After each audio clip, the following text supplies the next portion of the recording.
सभी को नमस्कार। दोस्तों, इस वीडियो में हम जानेंगे हिंदी मीडियम के टॉपर्स की मार्कशीट। जैसा कि आपको पता है कि आज रिजल्ट आया है और हिंदी माध्यम के विद्यार्थियों के लिए यहाँ से मोटिवेशन होने के लिए बहुत कुछ है। यदि आप 2023 की एग्ज़ाम दे रहे हो, 2022 की दे रहे हो, तो आपके लिए यहाँ से शानदार मोटिवेशन है कि हिंदी माध्यम भी किसी से कम नहीं है।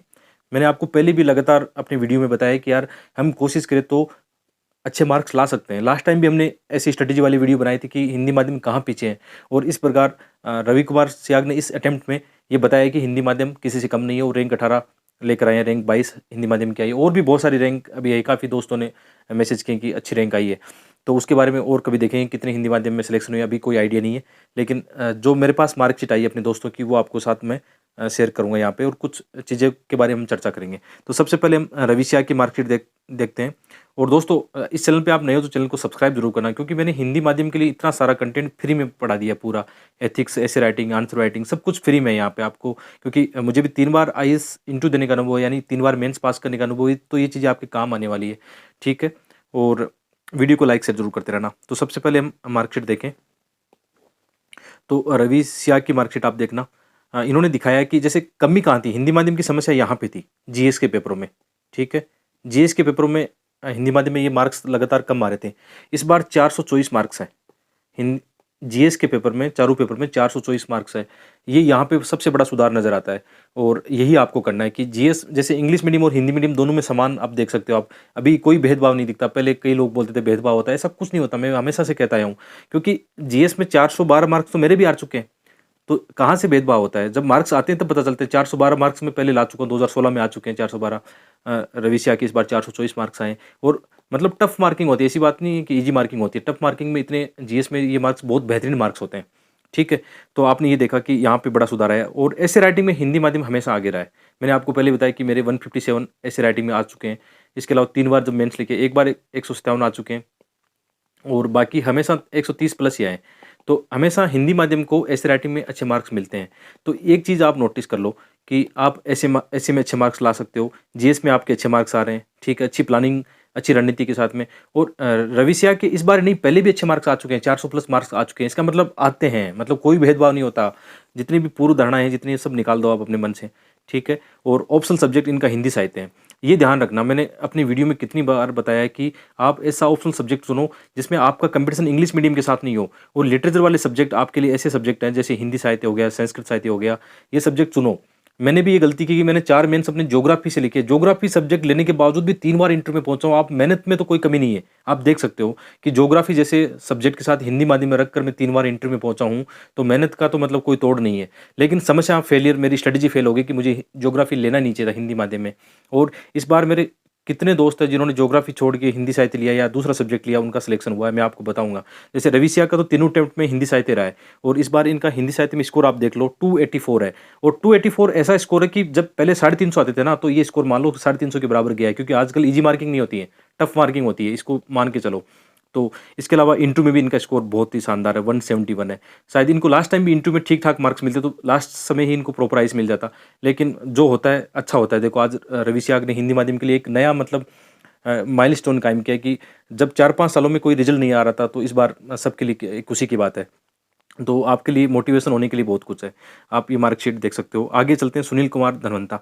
अब सुनील कुमार धनवंता का भी ये तीसरा मतलब सिलेक्शन है। रवि कुमार सियाग का भी तीसरा सिलेक्शन है। बार-बार उन्हीं लोगों का सिलेक्शन क्यों हो रहा है? इसका मतलब उनकी रणनीति अच्छी है। जैसे मैं अपना कह सकता हूँ कि मैं मेंस में बैठता हूँ तो मुझे श्योर रहता है कि यार मेरा इंटरव्यू कॉल तो हो जाएगा। अब इंटरव्यू में थोड़ी समस्या रहती है, उन पे मैं काम कर रहा हूँ, समस्या सुधारूँगा। मेंस के अंदर कुछ आंसर राइटिंग की प्रॉब्लम, उनको भी सुधारूँगा, काम करूँगा। तो ये हमेशा ध्यान रखना कि जिनका बार-बार हो रहा है, इसका मतलब ऐसा कोई जादू नहीं है। उनकी रणनीति अच्छी है, उनकी आंसर राइटिंग शैली अच्छी है, वो आपको देखना है। जैसे सुनील सर की बात करें, तो जब इनका 2018-19 में पहला जब सिलेक्शन हुआ था, तो इनके जो ऑप्शनल सब्जेक्ट था ज्योग्राफी, वो उसमें मार्क्स कम रहे। और ज्योग्राफी मैंने पहले ही कहा। अब देखो इनका सब्जेक्ट कौन सा है? हिंदी साहित्य। लास्ट 2 अटेम्प्ट से इनका ऑप्शनल सब्जेक्ट कौन सा है? हिंदी साहित्य है। ध्यान रखो, क्यों ले रहे हैं हिंदी साहित्य? जब इनका सिलेक्शन लास्ट टाइम एक बार जब आईपीएस के लिए इनका चुनाव हुआ था, या पहले इनको शायद एक दूसरी सर्विस मिली थी, ठीक है? तो उसके बाद में इन्होंने अपना सब्जेक्ट चेंज क्यों किया? ये देखो ना आप। ये इनको पता है कि ज्योग्राफी जैसे सब्जेक्ट अच्छा नहीं है हिंदी माध्यम में, तो इन्होंने लिया है हिंदी साहित्य और मार्क्स आप देख लो आज कितना है। ज्योग्राफी में मैं अपना अनुभव कह सकता हूँ कि जैसे 254 मेरे ज्योग्राफी ऑप्शनल सब्जेक्ट में आए। जब एक बार इंटरव्यू कॉल नहीं हुआ था ना, ज्योग्राफी में मेरे 190 आए थे। तो अब देखो यार, ऑप्शनल सब्जेक्ट में 190 आएँगे तो आप कहाँ कम्पीट कर पाओगे? यही नुकसान होता है। ज्योग्राफी का ये नुकसान है, मैं अपने अपने दोस्तों को देखता हूँ हिंदी माध्यम में, ज्योग्राफी में स्कोर क्या आता है 200, 210, 190, तो कहाँ कम्पीट कर पाएगा? इसलिए डरना मत। आपने इस बार भर दिया तो वो आपकी मर्ज़ी है, क्योंकि उसी साल मैंने एक चीज़ नोटिस की थी कि जब मेरे कम आ रहे थे तो एक मेरे दोस्त है उसके 305 भी आए थे, लेकिन वो अपवाद स्वरूप है, वो अपवाद ही है। यही दोस्त जब नेक्स्ट अटेम्प्ट में बैठा था तो उसके 219 आए थे। तो ज्योग्राफी में ये होता है, कभी हो सकता है एक बार अच्छे आ जाए, लेकिन आगे फिर मतलब नुकसान कर सकता है। तो मैं आपको किसी को डीमोटिवेट नहीं कर रहा हूँ यहाँ पे कि आपने इस अटेम्प्ट में ज्योग्राफी रखा है और आप इस बार दे रहे हो, तो मैं आप मेरी बात सुन के आपको डीमोटिवेट महसूस होगा कि यार ये क्या हो गया, हमने गलत भर दिया। गलत नहीं भरा है, आपने क्षमता तो ला सकते हो। मैंने बोला ना कि जिस साल मेरे 200 आए थे उसी साल मेरे एक दोस्त के 305 मार्क्स आए थे, तो इसका मतलब ला तो सकते हो हिंदी माध्यम में, लेकिन ये सतत रूप से नहीं है, क्योंकि अभी मैंने बताया कि यही दोस्त नेक्स्ट अटेम्प्ट में 219 लेके आया, जबकि उस समय मेरे 240 आए थे। तो कोई इसमें ये होता है कि आपका कंपटीशन किसके साथ में है। अब ज्योग्राफी हिंदी माध्यम का कंपटीशन ज्योग्राफी इंग्लिश मीडियम के साथ भी हो गया, तो आप देख लो कहाँ समस्या आती है। तो वहाँ पे स्केलिंग में समस्या आने लगती है। ये बुनियादी चीज़ें होती है। ज्योग्राफी का थोड़ा सिलेबस भी वाइड है। ये वीडियो कोई न्यू एस्पिरेंट देख रहा है, 2023 में अपने एग्जाम दे रहा है, तो वो तो सजेशन मान सकता है कि उनको ऑप्शन सब्जेक्ट कौन-सा चुनना है। मानो तो आपकी मर्ज़ी है, नहीं तो अनुभव आपको सिखाएगा समय के साथ में, ठीक है? और मैं किसी पे थोपना नहीं चाहता, मैं जस्ट डिस्कशन कर रहा हूँ, अपने विचार है वो आपके साथ साझा कर रहा हूँ, तो इसको आप 100% सही मत मानना। ये मेरे विचार है जो मैं अभी बता रहा हूँ, ठीक है? तो एक चीज़ हमने देखी कि हिंदी माध्यम में कहाँ सुधार हुआ, इसलिए रैंक अच्छी आई। सीधी-सी बात है, जीएस का स्कोर। जीएस में जैसे ही 400 प्लस स्कोर हिंदी माध्यम करने लगता है, तो आपकी रैंक भी टॉप 50 में आने लगती है। तो लास्ट टाइम मैंने एक वीडियो बनाया था जिस पर 2 लाख व्यूज़ मिले, उसमें मैंने यही बात की थी कि हिंदी माध्यम के साथ समस्या कहाँ पे है, और इस रिजल्ट ने ये बताया है कि हिंदी माध्यम ने कहाँ सुधार किया और कैसा रिजल्ट है। तो 2023-22 के एस्पिरेंट भी इस बात को ध्यान रखना कि नंबर आते हैं, इसको हटा दो कि नंबर नहीं आते हैं, भेदभाव होता है, कुछ नहीं होता। आपकी मेहनत आपका नंबर दिलाएगी आपको एग्ज़ाम में, ठीक है? तो ये बात है। इनके भी 400 कितने मार्क्स हैं? 419 मार्क्स हैं। 419 मार्क्स बहुत अच्छे मार्क्स हैं। जीएस में यदि आप 410 प्लस मार्क्स ला रहे हो तो बहुत अच्छे मार्क्स हैं, और ऐसे राइटिंग में हिंदी मीडियम हमेशा अच्छा करता है, और इन्होंने भी अच्छा किया। ऑप्शनल सब्जेक्ट इनका हिंदी साहित्य, देखो ये ऐसे एस्पिरेंट हैं जिन्होंने अपना मतलब हिंदी साहित्य तब लिया है, मतलब बहुत कम पढ़ाई करके इन्होंने हिंदी साहित्य में कितना अच्छा मार्क्स लेके आए। तो एक तरह से इनका मार्क्स है 268, बहुत अच्छा स्कोर। आजकल वो नहीं है कि 300 बहुत ज़्यादा आ रहे हैं। आप देखोगे टॉपर्स की मार्कशीट में 300 बहुत कम मिलेंगे। तो टू आजकल ये हो गया 250 प्लस यदि किसको मार्क्स मिल रहे हैं, तो ये मानो पहले के ज़माने के 300 मार्क्स आ रहे हैं, ठीक है? तो इनका हिंदी साहित्य में अच्छा स्कोर है, और इनका इंटरव्यू में देखो सतत रूप से इनके इंटरव्यू में अच्छे मार्क्स है। जब पहली बार इनका सिलेक्शन हुआ था, इंटरव्यू में 198 इनका स्कोर था, और 193 दोबारा लेके आए हैं। तो आपको अपनी पर्सनैलिटी में जब सुधार करना हो, आपको अच्छे मॉक इंटरव्यू देखने हो, तो आप इनका देखना। सुनील धनवंतर सर का कोई मॉक इंटरव्यू आपको मिल जाएगा, कहीं भी मिल जाएगा आजकल यूट्यूब पे। तो जब उनको देखोगे तो ये देखना कैसे इनकी पर्सनैलिटी है, कैसे बोलने की स्टाइल है, कम्युनिकेशन कैसा है, यही सुधार होता है।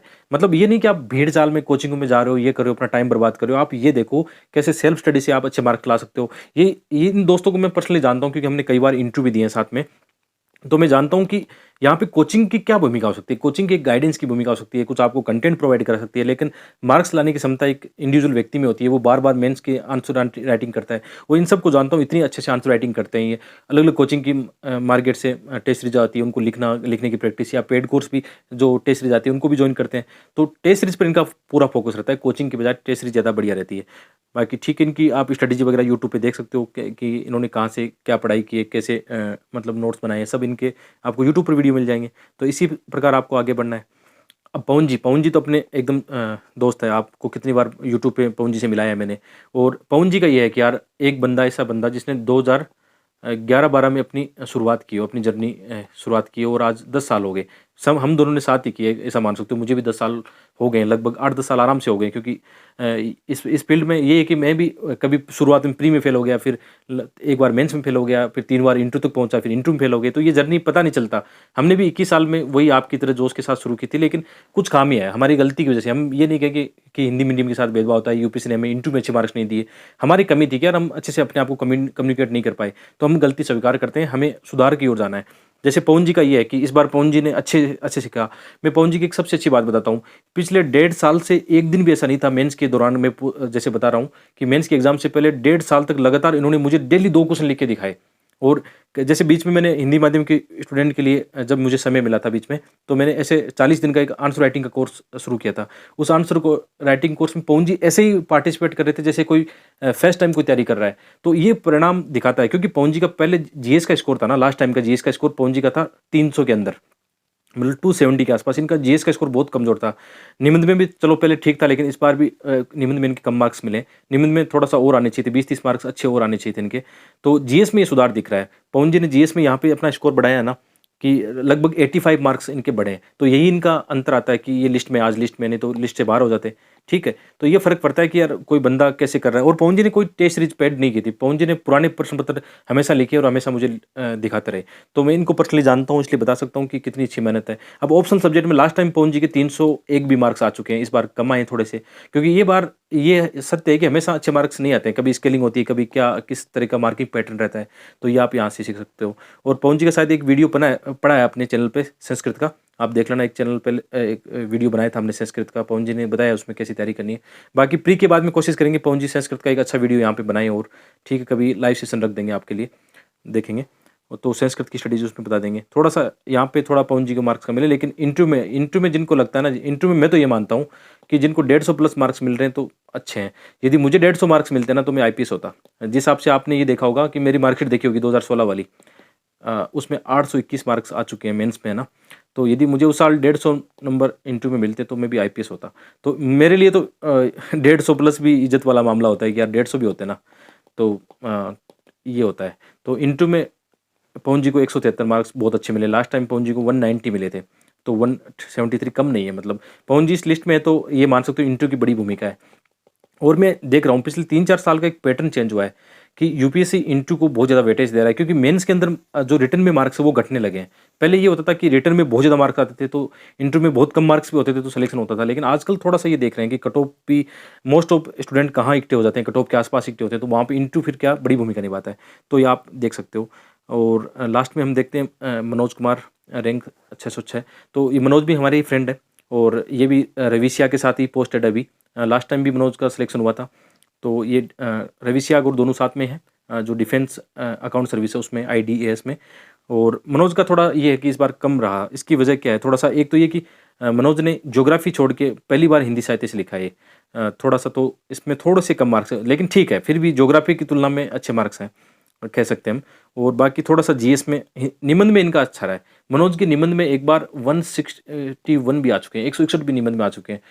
तो मनोज को हमेशा निबंध में अच्छे मार्क्स आते हैं, और इस बार भी 143 है, तो अच्छा, निबंध में अच्छा है। थोड़ा-सा जीएस में इनका कम रहा है। जीएस में इनका 352 ही रहा है। यहाँ उनकी थोड़ी-सी 50 नंबर कम होने से इनकी रैंक नीचे चली गई, नहीं तो प्रो प्राइस बनने का इनके पास अच्छा मौका था। इंटरव्यू में मनोज के हमेशा अच्छे रहते हैं। लास्ट टाइम 183 थे शायद इनके, इंटरव्यू में इस बार थोड़े से कम हुए हैं। तो लेकिन रैंक सुधार नहीं कर पाए, मतलब अच्छी रैंक नहीं मिल करने का, लेकिन फिर भी ठीक है, लिस्ट में नाम आना भी अपने आप में बड़ी बात होती है।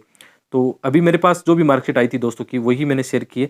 बाकी कोशिश करूँगा कोई अच्छी मार्कशीट और आएगी तो इसको मैं टेलीग्राम पे आपको शेयर कर दूँगा। टेलीग्राम चैनल का लिंक वीडियो के डिस्क्रिप्शन में। और इस वीडियो से आप मोटिवेट हो, आपको फ़ायदा मिला है, तो यार चैनल को सब्सक्राइब करना, अपने दोस्तों के साथ शेयर करो, वीडियो को लाइक करना। बहुत-बहुत धन्यवाद।